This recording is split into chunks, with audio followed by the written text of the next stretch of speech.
Hi, Soumojit. Hello. Welcome and thank you so much for letting this, happen and for, joining us today. Thank you so much. I think this is such a great initiative to talk about this. September is Suicide Prevention Month. Thank you for doing this. This is absolutely a wonderful initiative. And thank you so much for acknowledging. And about, people who are listening to us, can I quickly tell about you to everybody? With us today is Soumojit Paul, who is a writer, a queer rights activist, already an author of a book, and Mm. he's currently a finalist with Mr. Gay India 2025. So congratulations for that, and Thank you. all the very best. And he's freely, living with. He's very proudly and openly living with HIV, and he's creating safe spaces for people around. And he's, the much I understand, he's trying to give people the space that probably, he himself, they themselves, and you, we all would have wanted, right? Ever Yeah. wanted. Yeah. So hats off to all the work that you're doing for the world. Thank you so much. Thank you. I mean, we're just getting started right now. Yeah. Yes. This is Ways just to the go. beginning. Yes. Yes. So before we start, may I request you to tell our listeners something about you that you think you would like to share. Obviously, So, we all know a lot about you already, all of us, but still, there's something that maybe we don't know. um, so my name is Soumojit Paul. I'm actually from Kolkata. I live a little outside the main city, and I started my page like a TV show from scratch, and that's how you pronounce my name also, like a TV show. So people just started calling me, "Hi, show, how are you doing?" I love that, Okay, and that's a lovely name. I I must tell you, I'm in love with the name already. Yeah, Yeah. and that's how really my journey started. And originally, when I found out that I was HIV positive, there was a clear-cut shift in me because I didn't know what U equals U meant. That if you're untransmittable, you're undetectable. Yeah, And when World Health Organization declared that, it yeah, was it was a new lifeline for yeah, me. yeah, I spoke to my parents about it. I openly spoke about it and I tried to clear out as much of the stigma as I could. yeah, And then I realized, ye ho gaya. Now I have a new lifeline. Now what do I do? How yeah, do I make it so big? How do I make such giant leaps that I can ensure that other people who come after me yeah. never have to face the kind of, discrimination and stigma that I've faced, and they don't have to fall prey to false information and there's more awareness to it. There's more re strength and resilience in them. Yeah. So Yeah. essentially, I don't know, hopefully I'll become the hero that I never got to see I'm growing up. sure you already are a hero, you are already a hero for the likes of us who look up to you and say, wow. And so while I had to speak to you and I was trying to understand more about you, I Mm. understand that, we only see the today, Yeah, we see show today. yeah, But I'm sure this journey was very long, as you just mentioned. yeah, But yeah. the only thing that is never stated is, the roller coaster ride. Mm. Yeah, the Yeah, potholes. That's yeah. something we really don't talk about. जब हम आज की बात करते हैं, in today, Mm. we are in today. So it's like, we Yeah, only see the today. yeah. What about that past? What about those yesteryears? If it doesn't trigger you, and if No, I no, may ask, absolutely. I think that it's a wonderful thing to share with everyone. Or so I, come from a place where my parents, my older brother, who's special, we didn't really know the concept of LGBTQIA when we started out, and where we come from. It's still considered a taboo topic. And from that to overcoming all of the high school bullying yeah, and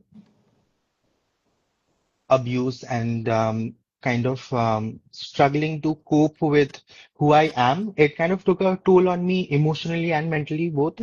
And there have been a lot of stressors because I always knew if I don't have financial security, it would become a huge stressor. Then I won't be able to find a safe place for myself because my own relationship with my parents were not very good 8 to 10 years ago. I was very depressed and suicidal. I used to have a lot of fights with them. I had a lot of anger issues, and it has been a journey to, mold my life into how beautiful it is today with my own hands.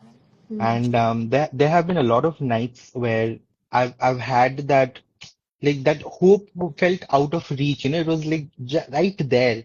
Yeah. And I wish I knew then what I know now. The concept of chosen family, it's a Yeah. lifesaver. Yeah, I'm sure. But when you're living with ADHD and also you're neurodivergent, and you found out that you're HIV positive, in India, it's not easy because there is no I'm pre sure. and post test counseling. Mm. But I knew that that kind of strength it had to become kind of unbreakable, sort of. So there's this fire in you to kind of rebuild yourself into someone stronger, because when you're in that state of mind that, well, I haven't come out, I have fallen out of the closet on my face, and oh no, people know now, how do I deal with this? So everything feels, magnified, Yeah. because Yes. you're also much younger. You Yeah. don't really have access to certain information.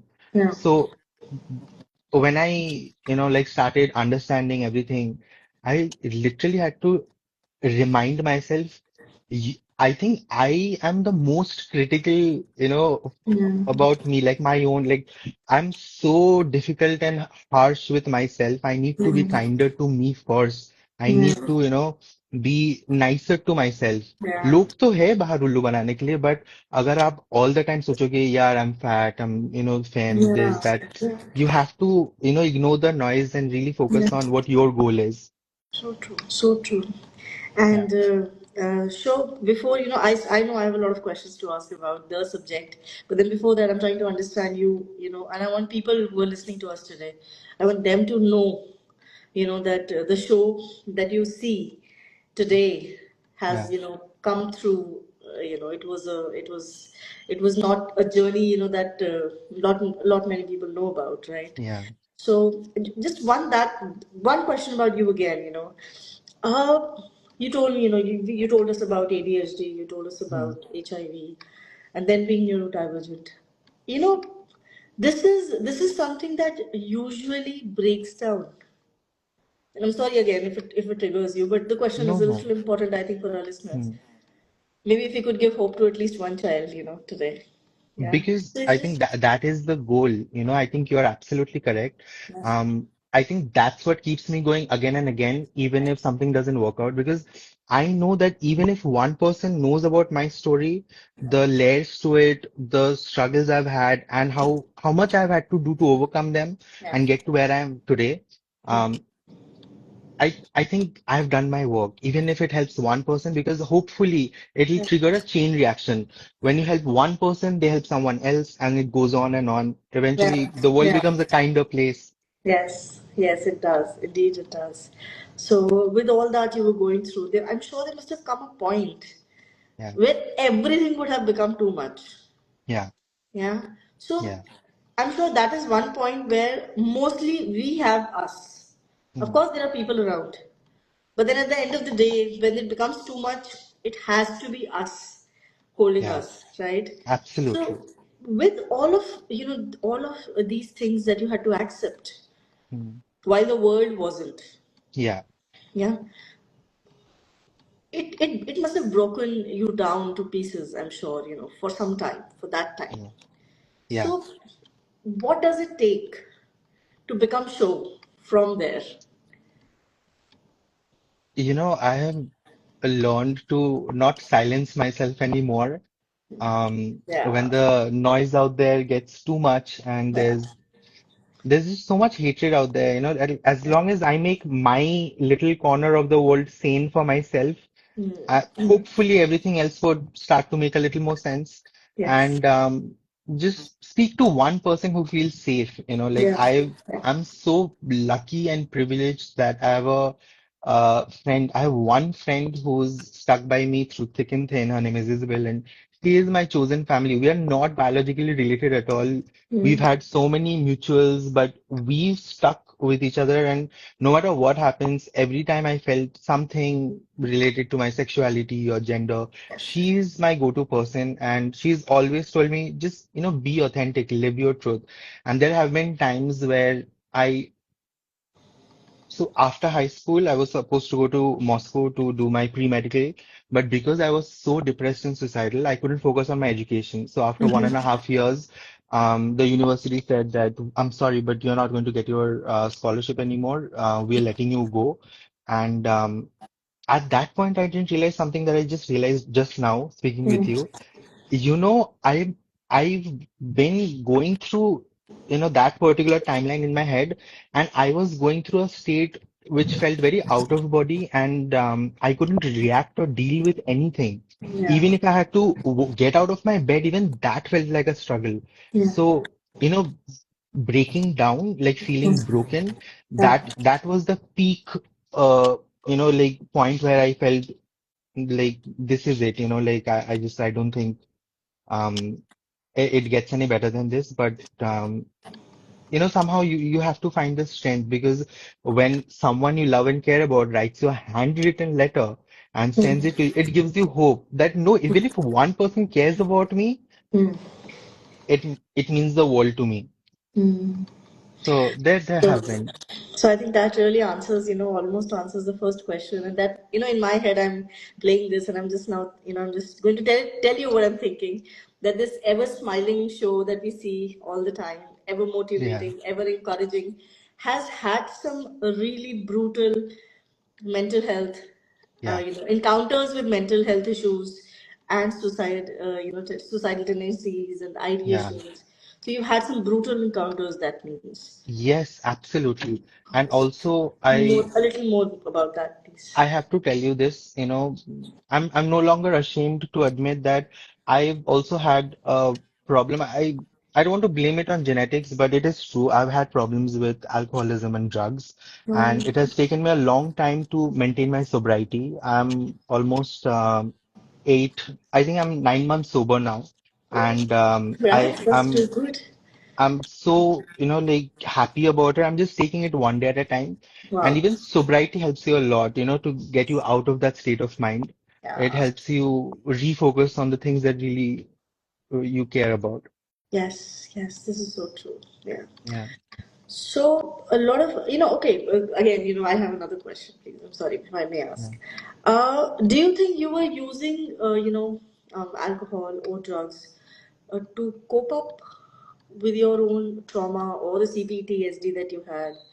So do you think complex? Do you think complex trauma it Hmm. pushes you somehow Yeah, because into a coping mechanism that yeah. has? Do you think so? Like I think absolutely. I think CPTSD is something that I've dealt with almost all of my yeah, new yeah, adult I guess life, yeah. and going forward, I even wrote a book on it. I have had my main characters talk about the thing that mirrors my own connection in the book.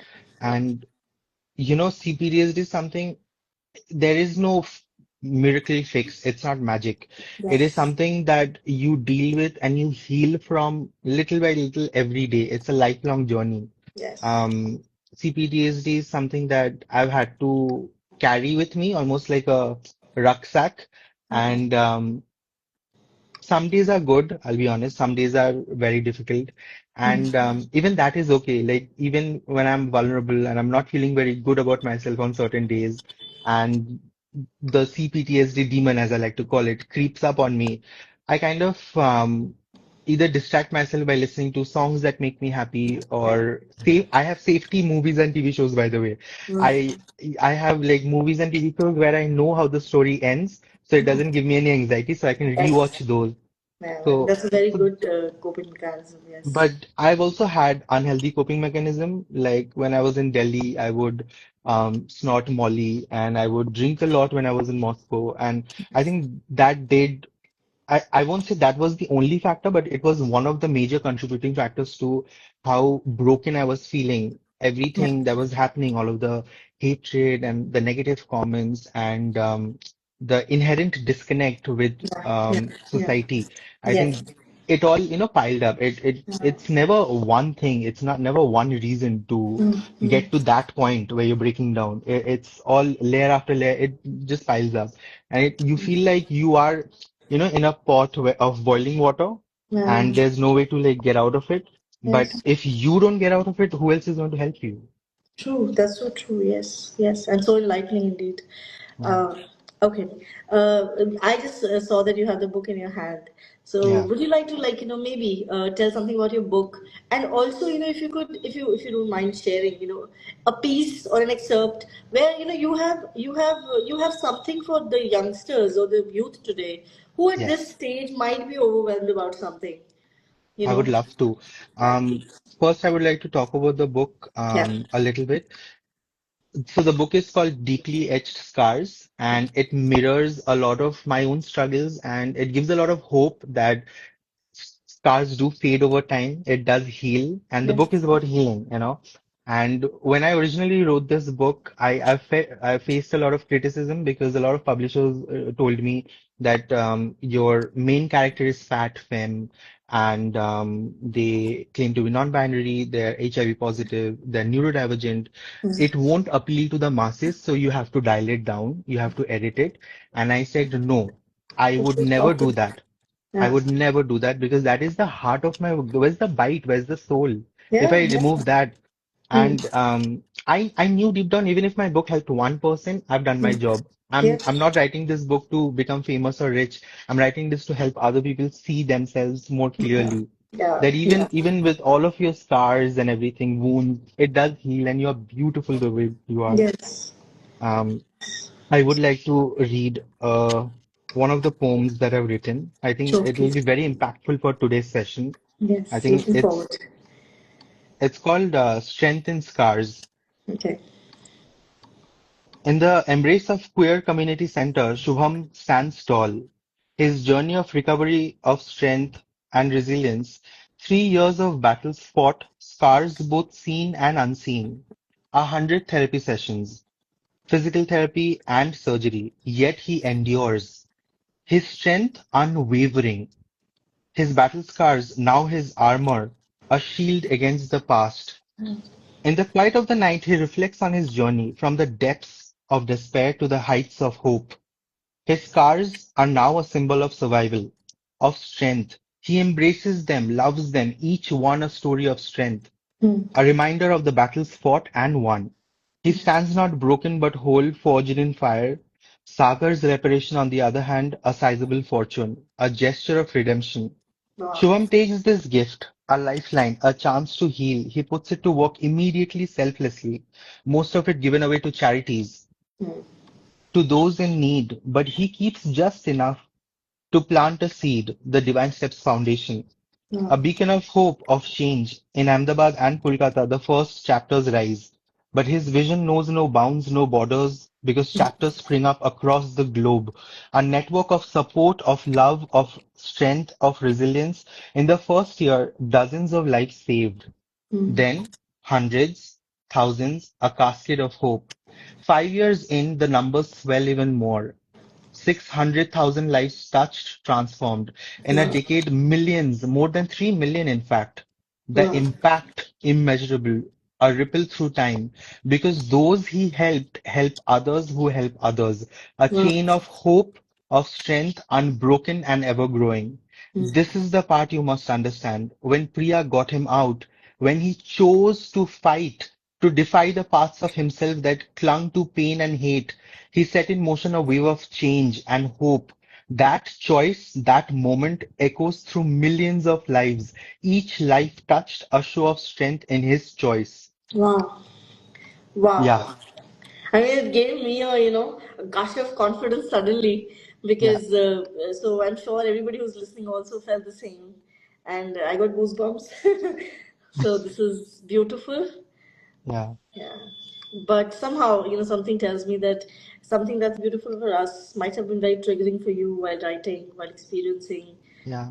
Yes. And even right now, I don't think that it has, every time you read it, probably, is it affecting you, still affecting you, and is it still I think bringing back? yes, to some extent. See, originally the it Please was take it. Like, very it's all we can intense, stop it and continue later. no, no, I'll tell you the truth. It's very painful to write about your own truth, Yes. um, be it the violence you've seen or the abuse you've had to overcome. But once you finish writing, even the rough first draft, it's almost a cathartic process. You know, you've healed a little. And upon publishing it, when I reread some of the, parts of the book, it does give me goosebumps, to be honest, because the pain is still there, but the intensity goes away every time I reread it, or if I see someone else going through it, that intensity of the pain kind of reduces over and over, like over time. Yes, yes. I think I would like to highlight what you just said, that writing it is not easy. You know, a Yeah, lot of people, when somebody writes about their life or somebody writes about trauma, I personally have experienced that too. That people say you're trying to seek sympathy. No, no, nothing will heal you like writing. When a absolutely. writer, when you read a book, when an author, show writes a book, you got to Hmm. read that book with, all the empathy you can gather of the world, and understand that the effort it would have taken for the Yeah, person to write it down, to yeah. go through the pain again and again while editing, and then Oh again my while gosh. rereading. You can't Yeah. even imagine. I think I, as a reader, cannot And even let's not imagine. forget the process of publishing your manuscript, Yeah. because people will say, no, we can't write about this because it won't appeal to the masses. Yes. And I'm Yeah. like, we're not, appeasing to all of the heteronormative people. There are so many queer people. There's pink Yes. money in that. Yeah. So, yeah, Yeah, they want to commercialize pain also. Yeah, yeah, they don't want uh, to understand why the person is writing, why they want it published. They go, उससे कोई मतलब नहीं है उनके, right? So no, true. So inspiring, and I'm already, I'm having goosebumps talking to you, Show. So, yeah, as someone who is openly queer and as somebody who is openly, you know, uh, HIV positive, yeah, how do you cope with stigma? How do you cope with pressure? Because I understand that, these words, these terms, suicide, suicidal tendencies, suicidal ideation, HIV positive, queer, neurodivergent, we are not even using these words in the sentences. yeah, If I know it yeah, right and if I'm understanding it right, the हमारे वो हिंदी में कहते हैं ना, हवा इतना बड़ा है उस चीज का. mm, You are people are not talking using these words yeah, as if the mm, word will come and spell some cast some spell, or curse something. People are not talking yeah. about, like, they're simple English words. At least speak it. If you don't feel it, at least speak it, you know I how think, do you deal with these this part of society, this society, and this yeah. pressure, and how do you deal with it? Well, first of all, I think even I sometimes say the S word instead of using suicide, because when you're in a room full of people, you never know, who's going through what. So Yeah. I don't want to accidentally, Trigger. trigger anyone, Yeah. which is okay. So, but I use other terms that I have also learned from the Gen Z linguistics, like Yeah, okay. um, Please enlighten us. committing unalivement, or Okay. alivent, like they committed alivent, or they became unalived. So I didn't know that these words existed up until very That's quite recently, but I thought, wow, what a beautiful way to not trigger someone, but yeah. also, talk about the real issues. Hmm. And I think I'm I going to remember sometimes, that now. From now on, I'm going to be very yeah, careful when I use the word. Yeah. yeah, unalive, and one was alivent. Hmm. Well, But I think that's a very intelligent way. Like, I have to give Gen Z credit where it's due. I think it's a yes, very yes, intelligent way indeed, to indeed. not trigger anyone, but also talk about it, because sometimes even Instagram algorithm will punish you for using that word. Yeah. Um, Yes, these words are unacceptable. Yes. yeah. But honestly, for me, I think stigma for me has now become society's problem, not mine. Yeah. Um, But of course, words do hurt a lot when certain things are said. Um, every time I get any mean comment or something, I usually try to take it down because I don't want anyone else to get triggered also. But honestly, every time something like that happens, there's stigma or some wrong information, I kind of channel it into making it purposeful, like anything happens, give it a purpose, turn your scars into stories and share them with the world and build bridges so that other people see that, oh, there shouldn't be any, stigma related to this. That's how I reclaim my own power. Yeah. Because when people say things like you're fat, you're femme, you're HIV positive, I'm being very nice right now. I can't use any of the words they use, Right, but right. oh my God, the kind of languages I've had to deal with Yeah. and all the wrong notions and information ki. Okay, I'll give a small example. Recently, I was in a WhatsApp group with certain people, and one of the people in the group they've posted a reel, and they've said that show se डर के रहो, उससे खौफ में रहो, उसको छूना मत और ये सब because he's HIV positive, and I was like, that is not true. First of all, like there is so much misinformation in you're telling people to be afraid of me. Why? Just because I'm HIV positive? No. If But anything, I would say. I am more healthier than anybody in that yeah, room because every 6 months no one takes care of their health like how I do, like yeah, religiously every 6 months. I openly talk about me being undetectable and untransmittable. World Health Organization has said that from a man to man, if you're having, like yeah, intercourse yeah, and one of them is a PLHIV person, yes, then the chances are 1% of yeah, transmission. And that too, if you're untransmittable, then that goes down even more. yeah. And when I reached out and I requested that person, can you please take down that reel? It's not very nice. It's problematic. Actually, I didn't reach out. One of my friend did. And that person said, no, I'm a celebrity and, my, fans and all, they wouldn't like this. So then, usme kya hi bolu? So I gave up. I was like, this is not my fight. I can only But deal with the right info. okay.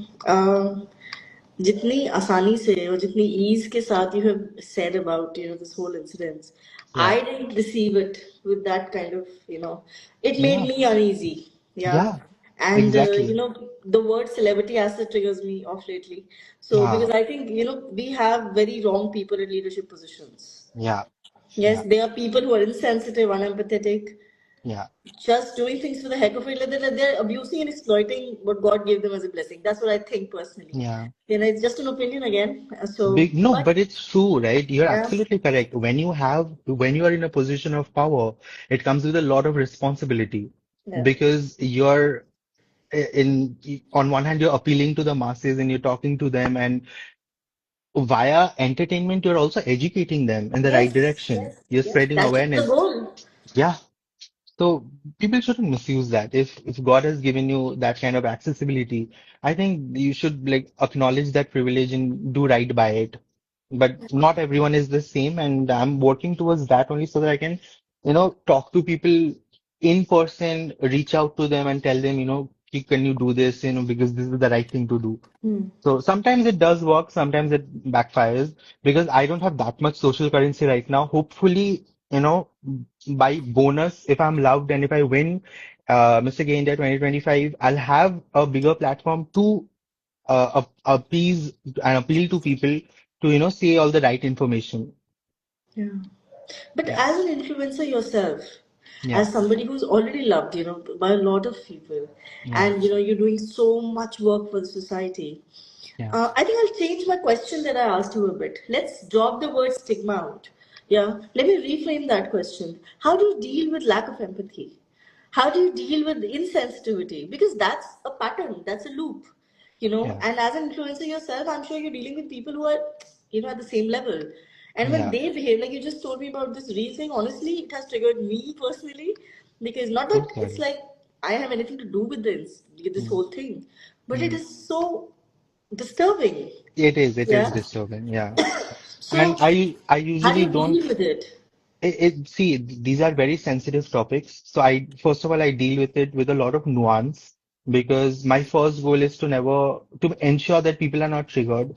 And then secondly, I would want to deal with it in a very strategic way so that people do get the correct information that they can take things away from that, my experience, and then they can apply it to their life and just I think kindness is something that is lacking for sure. Like when you're saying that there's so much, unkindness out there and everything, I think I can do is be kind and be humble and grounded.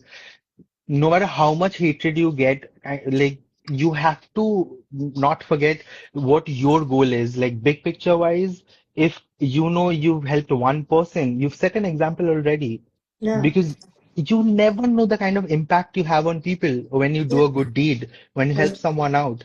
And hopefully in the cosmic scale of things that will balance things out, but there is an inherent disconnect in society now. I think it's not just technology and everything, but also with AI and everything. There is a lack of bridge that people have between them now. Like people don't communicate as much, or they've become more. I Assumption. think the lack of Assumptions, I think. Yeah, empathy assumption. that is there, yes. But on the other hand, I think there is also more awareness now. I think we are also talking about a lot of topics online and spreading news and information on topics once considered taboo. And hopefully that will also open their eyes and turn them from red flags to green forests someday. At least that's the goal. You mean, yeah. Yeah. Yeah, So I think listening to you, it just makes me realize how important it is for us to create safe spaces actually. absolutely. Safe Because spaces are people at very leadership necessary. positions, Yeah, people at influencer positions, people at celebrity positions, when they are not safe spaces, it yeah, means each one of them who has, say, let's start with the minimum, suppose 10,000 kisi ke hai na? huh, That yeah, one person puts across a thought and yeah, 10,000 people follow that thought. So he has yeah, already passed on that infection to 10,000 people. yeah, yeah. So we Absolutely. that increases the the need for safe spaces even more. Yeah. Yeah. So how can we 100%. create it? How do you think we go there?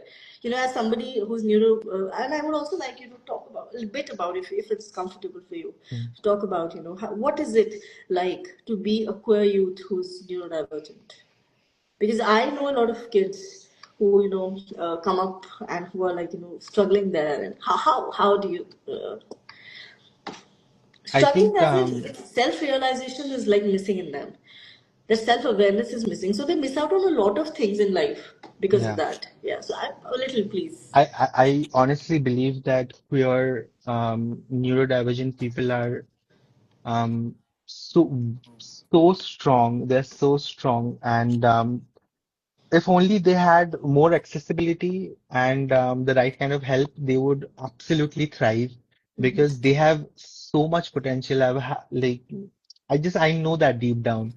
Um, from what I've seen in my own experiences, first of all, safe houses are something that should be there in every little small town and Yes. district and even every state out there. And there have been some pilot programs, some initiatives like the Garima Grahe Foundation and Yeah. everything. But honestly, they're not very well founded. And when I needed help for someone and I've reached out to them, they were not very helpful. And they said that the government funding has stopped and that's an issue. So I would want safe houses which are hygienic, which are well maintained, well Yeah. funded, Yeah. and run by people who are aware on how to treat queer people, Yeah. neurodivergent people Yeah. with dignity. Yeah. Because if it comes between choosing someone who sleeps at a train for the night or a safe house, I would choose a safe house every single time. Okay. Because that would be a safer thing for them. Mm. And what was the second thing? One was a safe house, and you asking something else? See, Yeah, saying that how do this you is a cope part up? of my ADHD. See, this Yeah. is my ADHD. Uh, No, we were my talking about. Sorry. oh my God, my neurodivergent self is. It is absolutely outrageous how neurodivergent I am. Like I will be, like in a meeting with someone, and they will explain me one concept 7 times, and even after that, I won't understand. I'll beg them, I'm so sorry, I don't get it because I have auditory processing disorder. So like, you'll say something, I'll hear something else entirely, and at the end of the meeting, I'll write something else in the notes. So Yeah. that happens to me. My ADHD is it makes me like either I'll over prepare myself or I'll be absolutely underwhelming. For example, for this meeting, I've had to set alarms 1 hour before, 6 hour before, 24 hours before, so that I can Mhm. mentally prepare myself for this. Okay. Um, I'm so thankful. yeah, because it's a part of like how I deal with things. For every little things, I have to set alarms. I think alarm is the best invention Yes, of this century. same, same, same. It's a lifesaver, honestly. Yes. Without alarms, or God forbid, one night if I forget to set alarms, so the next day my entire day will become a Right. mess. Because if I'll have one meeting at night at 9 o'clock, the entire day I won't do anything because I'll just sit and wait for it. Oh my God, I Yes. have that meeting at 9 o'clock. I won't be able to do anything else. Yeah, right. So true. So I think medication does help. I've had therapy and medication related to my neurodivergence, but I also think my neurodivergence is my superpower because on one hand, where someone will say, hey, this is happening. Can you prepare these things? I'll probably do all of that, like a week's worth of work within 24 hours or within 48 hours. And then but there's also a downside to it because there's also weeks where I won't be able to do anything. I Yeah. won't be able to focus on anything. I'll probably binge watch safe shows and like spend my time doing content creation. But there has been days where I haven't eaten lunch, breakfast, dinner, haven't slept. I've gone 48 hours only focusing on one particular thing because I have a oral test or written exam to give. Mhm. So I do operate it that way. Yeah. So neurodivergence it's not a trend, it's not quirky, I would say. It's a superpower, but it's a blessing and a curse at the same time. Yeah. But if you don't do roller coaster medication, if you take care of yourself, if you have a better mental health space for yourself, and people around you are supportive of you, Yes. only then can you thrive and reach your full potential. Yeah. But I think we were quite aligned till now. I don't think we have forgotten a part or anything. So we were Okay. quite aligned. So we were just, how does creativity help you, Show? Creativity, I Like think you're a it's a writer, weapon. you are creating content. And I don't know why you don't write that in your description, but you're also a motivational speaker. I think you're very encouraging to people around you. I've heard your Hopefully. videos, I've seen you write, like, of course, I follow your content. So it's like, I've seen you motivating, encouraging in every little thing that you do. Yeah. Even if it's your own book that you're reading, it's the goal is always, encouraging others. Yeah, So because how is that hopefully helping people. creativity, that empathy helping you, deal with yourself, your own life? First of all, I think, I don't use kindness as a currency. A lot of people do, but for me, Yeah. kindness is something that is instilled in me from, Yes. my mom at a very young age. I have seen the kind of cycle of violence that has gone from my mother's-in-law to her in-law to her, and then she chose to break that cycle of violence and be Yes. kind to everyone around her. Yeah. So for me, my mom really set an example that when you choose kindness over violence or hatred, Yeah. you're really making an impact and a statement that people around you will give you 100 times more respect for that. Yes. And that is something I've always carried with me. It's Wow. a life lesson. Um, I don't know about motivation speaker, but I love the idea of it. I would love to do that as a full-time gig I think you're because already doing it. You're doing it so helping much. So people. children are getting so inspired by what you're writing and already speaking. I see a lot of people getting inspired. At least I do observe that. Yes. I hope so because helping people has always been the goal for me, and when it comes to storytelling or creativity, Yeah. I think it's one of the biggest weapon we have. I think the most potent weapon we have in today's world, our creativity. Be it dancing, arts and crafts, singing, writing a book, making a movie, Yeah. producing a music video. I think when Yes. you have any kind of creativity, I think that is your biggest wild card weapon that you have. That's the Brahmastra that you have, and people don't even realize the kind of impact they have with on like related to their creativity. Yes. It is healing when you create something, but at Yeah. the same time, with your creativity, you can make or build new narratives for a better tomorrow. So creativity for me has always been a tool to make changes and enhance people's lives. So that is definitely there. Do you think it is both rebellion and resilience? Would you like, Absolutely. yeah, do you think, like, I just like to put it like that. That creativity is both. Have you ever felt it that way? That it's both rebellion and resilience. It's helping you at the same time, and it's creating the mark that you want to, create to the world outside. Honestly, yes.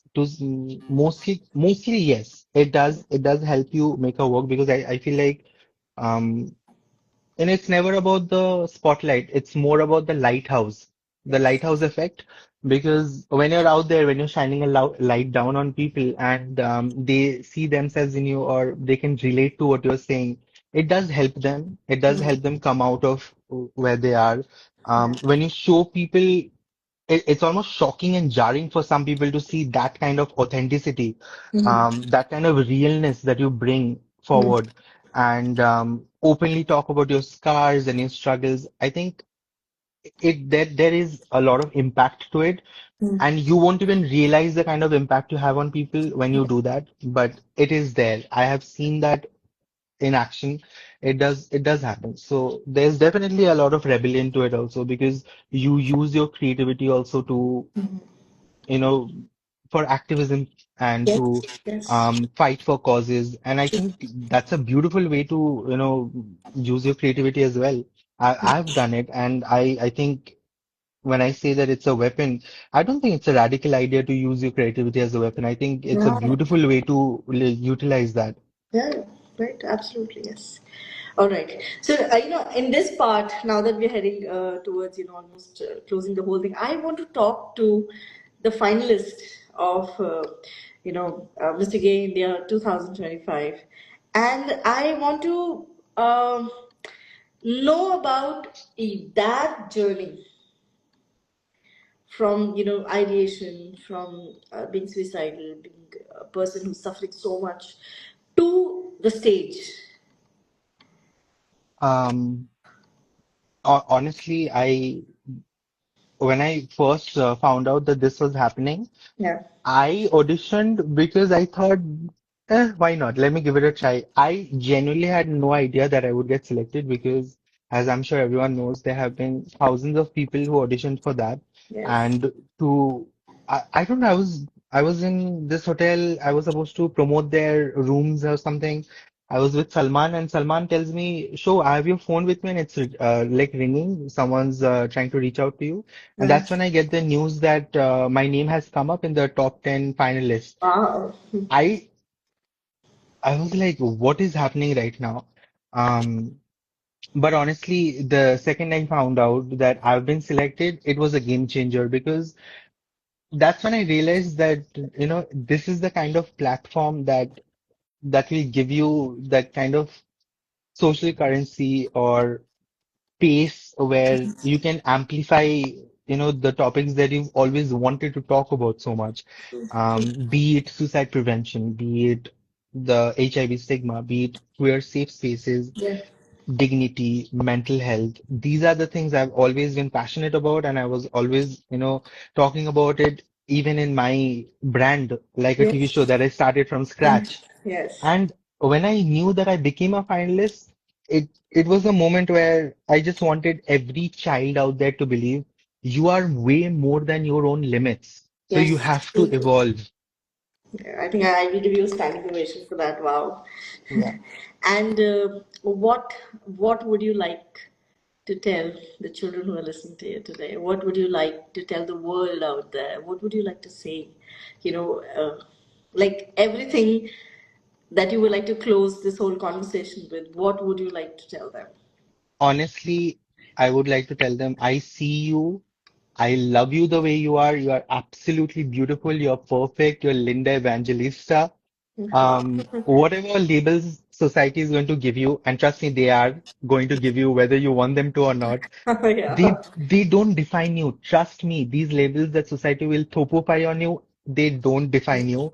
Yes. Um, have hope, because hope is like a muscle. You Yeah. have to keep exercising it. So Yes. have hope. Yeah.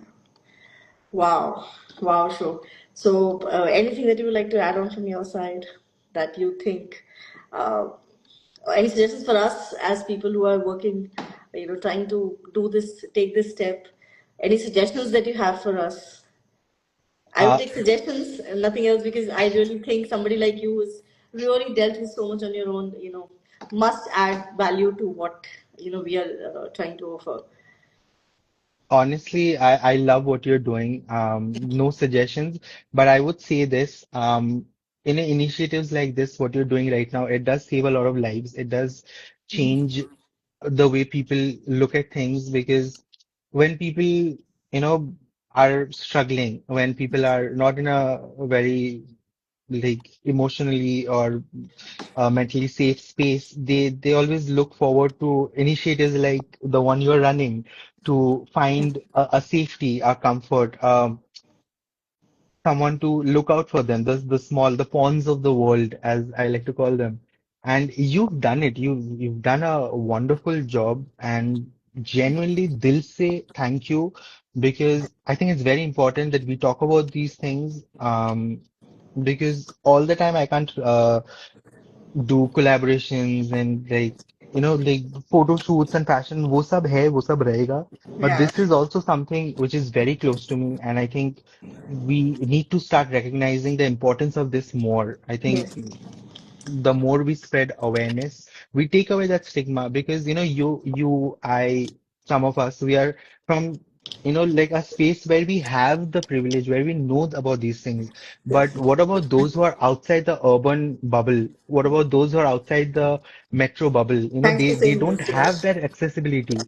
We Yes. need to print out pamphlets in regional languages and give Yes. them for them to take it home and understand these things. True. True. True. I am really thankful to you. And thank you so much for joining us today's show. This has been, I think I am going to, spend next 2 days thinking and thinking and thinking about it. So Yeah. thanks a lot, means a lot. And Yeah. God bless you. And you are an inspiration for not just others who are listening, but for somebody like me also, who's trying hard every day, trying to, cope up with a You're lot of doing things. wonderful. You're doing wonderful. Thank Thank you you so so much. much. You're kind. And I think we'll have more such conversations. Yeah, And thank you so much for taking out time. I know you have a very busy absolutely. schedule. And I look forward to more sessions with you then. Yes, Yeah. absolutely. Thank you so much. Thank All you. right. Thank you. Thank you. And bye. Take Bye-bye. care. Thank you so much. Please take care. You too.